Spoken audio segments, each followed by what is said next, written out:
Why Ethics Isn't Ice Cream, from Ethics in a Nutshell by Matt Deaton, PhD. While citing religious texts is a popular way to answer moral questions, many people refer to their upbringing, reflect on their society's values, and in tough cases, simply flip a coin. Heads, and the death penalty is sometimes morally permissible. Tails, and the death penalty is never morally permissible. Most people actually mix these approaches, drawing on their religious faith, familial and social values, and flipping a coin only as a last resort. Why do philosophers insist that we use reason to answer ethical questions? Because it has proven itself useful in answering other sorts of questions. For example, scientists don't rely on traditional knowledge or public opinion polls when trying to uncover the complexities of the natural world. If they did, we might still believe the Earth is flat. Rather, scientists gather evidence, examine reasons for and against hypotheses, and draw conclusions based on the logical force behind those reasons. Philosophers use reason in a similar way. In an attempt to answer similarly important questions, the difference is that while scientists concern themselves with empirical questions about physical things and enjoy the luxury of producing testable data, philosophers concern themselves with non-empirical questions for which conclusive evidence is almost impossible to pin down. For example, the temperature of a planet's surface can be measured with a thermometer, and a brain cell can be tested for cancer with a microscope. These are empirical, testable questions that we can conclusively answer by observing the physical world. However, determining whether an action is morally permissible, forbidden, or obligatory is a much less straightforward endeavor. No goodometer or moral scope exists to assist ethicists when attempting to answer moral questions. The lack of a way to measure moral questions makes moral views more contentious. There's no arguing with a thermometer. It's either 95 degrees Fahrenheit on Mars or it's not. That brain cell is either cancerous or it isn't. But without the benefit of a goodometer or a moral scope, it's more difficult to decisively settle disagreements among people with conflicting moral views, and boy, do some people seem to hold conflicting moral views. Does this seem there's no such thing as moral right and wrong? Does it mean ethics, morality, what we ought to do is just a matter of a negative argument? People sometimes hastily conclude that since ethical questions can't be empirically proven one way or another, and since there seems to be much disagreement over whether certain actions are morally permissible, ethics must be a subjective matter. Something depends on an individual's personal perspective, similar to which flavor of ice cream is most delicious. Philosophers agree that which flavor of ice cream tastes most delicious is indeed a subjective matter. That is, the answer really doesn't depend on whom you ask and how they happen to perceive the interaction of their taste buds with the different chemicals in the different flavors of ice cream. Accordingly, it makes perfect sense to say chocolate is the most delicious flavor of ice cream for Matt and simultaneously say vanilla is the most delicious flavor of ice cream for Lisa. These personalized claims for each individual are consistent with the nature of taste. However, most philosophers reject the idea that ethics is similarly subjective for two main reasons. First, simply because a question can't be empirically proved doesn't mean it doesn't have an objective answer. Take, for example, whether intelligent life exists beyond Earth. This is something current technology can't conclusively confirm or deny. Maybe there are smart aliens, or maybe there aren't. Right now, we can't know for sure one way or the other. Interestingly, those who have studied the issue disagree. Some scientists have concluded that intelligent life does most likely exist beyond Earth, and some have concluded that it most likely does not. Imagine that. equally intelligent people examining the same. Does this mean whether intelligent life exists beyond Earth is a subjective matter, similar to which flavor of ice cream is most delicious? Of course not. Intelligent life either exists beyond Earth or it doesn't, independent of our ability to know for sure, and independent of what scientists happen to think. It would make sense to say intelligent life exists beyond Earth. It wouldn't make sense to say intelligent life exists beyond Earth for Dr. Smith, or intelligent life does not exist beyond Earth for Dr. Jones. These personalized claims are inconsistent with the objective nature of existing, being alive, and being intelligent. We might instead say that Dr. Smith and Dr. Jones disagree over whether intelligent life exists beyond Earth, and given current technologies, we can't know for sure which of them is correct. But recognizing their disagreement and our ability to confirm which is correct is very different from concluding that the object of their inquiry is a matter of personal opinion. Similarly, the fact that we can't conclusively settle disagreement over ethical matters doesn't mean that they are a matter of subjective opinion either. Dr. Smith and Dr. Jones may disagree as vehemently over whether, and under exactly the same circumstances, abortions are morally permissible, as they disagree over the existence of intelligent alien life. And in both cases, we may lack a fully conclusive way to determine which of them is correct. But the disagreement and our inability to conclusively settle it doesn't mean that moral permissibility of abortion is any more of a mere matter of opinion than the existence of smart aliens is a matter of opinion. A positive argument. What I've just proved is an example of what philosophers sometimes call a negative argument, one that refutes a line of reasoning for a conclusion rather than providing reasons to believe in a conclusion. In this case, I refuted the argument that moral disagreement implies moral subjectivism. But that does little to show what moral objectivism is necessarily true. That moral objectivism is necessarily true. However, there is one very strong, albeit very simple, positive argument that gives us reason to believe ethical questions do indeed possess objective answers and are most definitely not mere matters of opinion. And that argument concerns the ridiculous consequences of believing otherwise. If we are to believe that moral questions were a matter of personal opinion, similar to which flavor of ice cream is most delicious, logical consistency would require that we endorse the claim that virtually any action is morally permissible for any given person, just like any flavor of ice cream would be most delicious for any given person.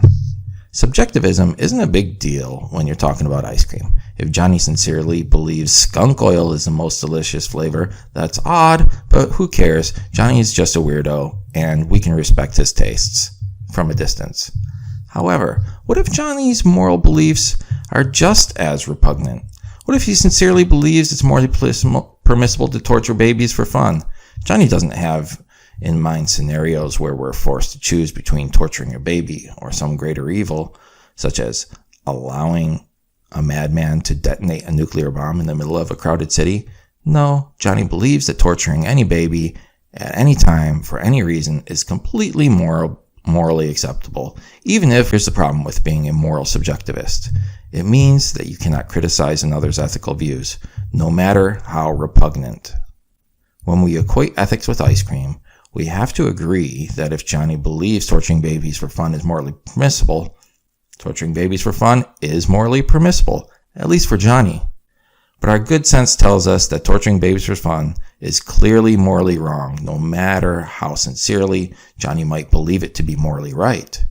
While moral subjectivism might be tacitly endorsed by those who haven't given the issue much thought, a moment's reflection shows us that implications are completely inconsistent with our most fundamental notions of ethical right and wrong. Therefore, we must reject it. Also, in case you're not yet convinced, notice that endorsing moral subjectivism would prevent us from criticizing those who would make us their victims. Suppose a person decided to torture us for fun. Were we moral subjectivists, we could protest and complain, but not on unethical grounds. We could argue that what was being done to us was evil. We couldn't argue what was being done to us was evil or wrong or immoral, for so long as our torturer believed that what he was doing was morally okay. We'd have to agree that it is morally okay for him. We now have two strong arguments in favor of rejecting moral subjectivism, one negative and one positive. First, the fact that we can't conclusively settle disagreement over ethical questions the way we might conclusively settle the current temperature in Vonore, Tennessee, doesn't make ethics a matter of personal opinion any more than it makes aliens a matter of personal opinion. And second, moral subjectivism entails the absurd implication that whatever any person happens to believe is ethical is in fact ethical for them, examples of which conflict with our fundamental understanding of right and wrong. Of course, the exact same considerations that lead us to conclude ethics can't be a matter of personal opinion give us good reason to conclude ethics can't be a matter of cultural opinion either. That is, grounding ethical rightness in a culture's belief is susceptible to the same criticisms as grounding ethical rightness in an individual's beliefs. Just because cultures disagree over ethical matters doesn't mean ethics is a matter of opinion. And because a culture sincerely believes an action is ethically permissible, impermissible, forbidden, or obligatory, doesn't necessarily make it so. Even if every last citizen of Afghanistan believed it was immoral to educate women, that wouldn't necessarily make it so. More on this in the section on morality versus legality below. Confidence and humility.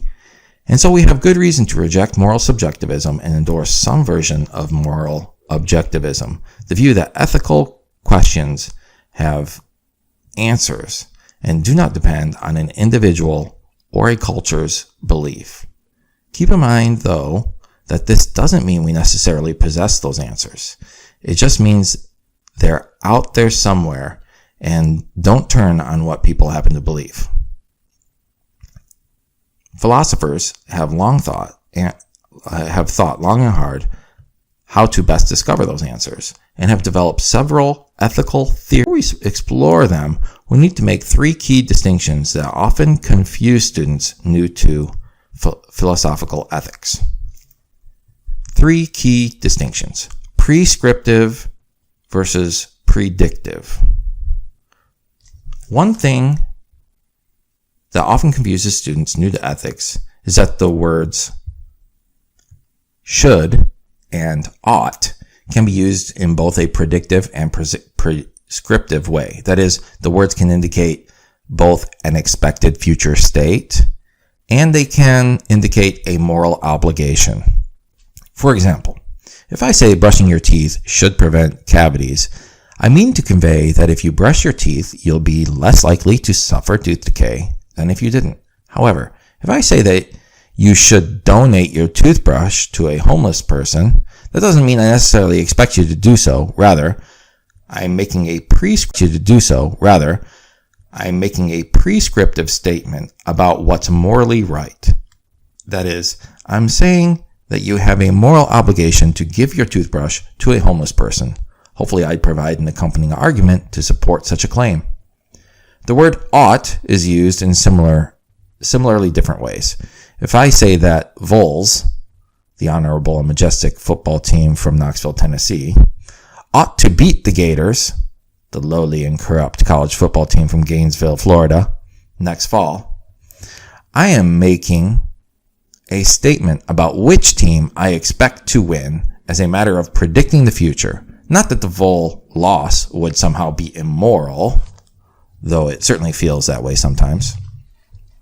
However, If I say that we ought to boycott the Tennessee-Florida game altogether to protest the mounting evidence that football causes serious brain injuries from players, that's an ethical statement about doing what's right, not a prediction about what society or I will actually do.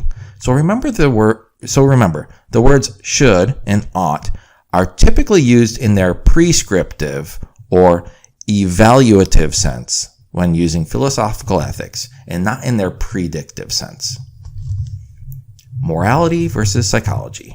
A distinct but similar confusion occurs when students attempt to answer moral questions by arguing how a person would be likely to behave under certain circumstances. For example, imagine that a loved one is dying of a rare disease, and the only medicine that can save him or her is too expensive for you or for your family to afford. If you had no other way to save them, would it be morally permissible for you to steal the medicine? Before you answer, note, placed in such a situation, whether you would steal the medicine. The question was whether you should steal the medicine. Predicting how you or anyone would be likely to react under certain circumstances is distinct from how you or they should react if you're to do what's morally right. As philosophers, it's our job to figure out what should be done, even if the majority of people would likely behave differently. Put another way, just because everyone lies sometimes and some people commit murder doesn't mean lying or murder are morally permissible. So be sure to separate psychological propensity from legal permissibility. Morality versus legality. A third key distinction is that legal doesn't necessarily equal moral, and moral does not necessarily equal legal. As my philosophy of law professor used to say, good law tracks morality, but doesn't guarantee it. What Dr. Reddy meant was that in most cases, we desire our laws to be ethically just. But simply because something is legally allowed doesn't mean it's morally permissible. And simply because something is legally forbidden doesn't mean it's immoral. This becomes pretty obvious when we notice how laws differ according to time and location. For example, as I'm writing this, it is legally permissible to smoke marijuana for recreational purposes in Colorado, but in Vermont, it is not. In contrast, it is currently legally permissible for physicians to perform assisted suicides for certain patients in Vermont, but not in Colorado. This would get a doctor arrested. Shreveport in Denver, Colorado, and land in Montpelier, Vermont, the moral status of recreational marijuana use and the physician-assisted suicide wouldn't somehow magically switch in midair. Further, consider Oregon, a state in which both physician-assisted suicide and recreational marijuana smoking are legal, and Texas, a state in which both physician-assisted suicide and recreational marijuana smoking are illegal. Imagine if I took a plane off from Denver, refueled in Portland, then traveled to San Antonio, then to Montpelier, and back via some different route. It would certainly make sense to say that physician-assisted suicide and recreational marijuana use became legal and illegal depending on location, for the legal status of an activity changes from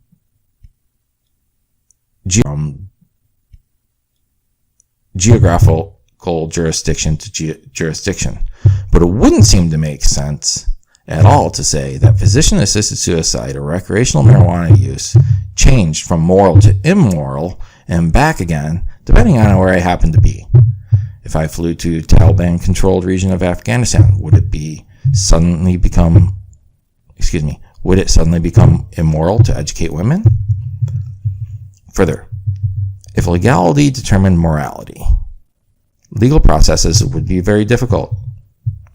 We couldn't say that this or that law should be made more just. We just have to accept the law currently is. Thankfully, we're constantly attempting to make our laws better. Whether citizens and officials are correct in another matter. But the point here is simply that morality precedes legality, not the other way around. America's founding fathers realized this, and for one reason, and that's the reason our Constitution includes not only a process whereby laws can be changed, but even a process whereby the Constitution itself can be changed. That's what amendments are, and presumably even the Constitution amendment procedures could themselves be amended. Therefore, rather than deferring to what the law currently says, it's our job as ethicists and simply as citizens to figure out what the law should say. That doesn't mean we don't have some moral obligation to obey current law and that law has absolutely no moral standing. It simply means that we shouldn't fall into the trap of thinking legality equals morality. Good law tracks morality, not the other way around.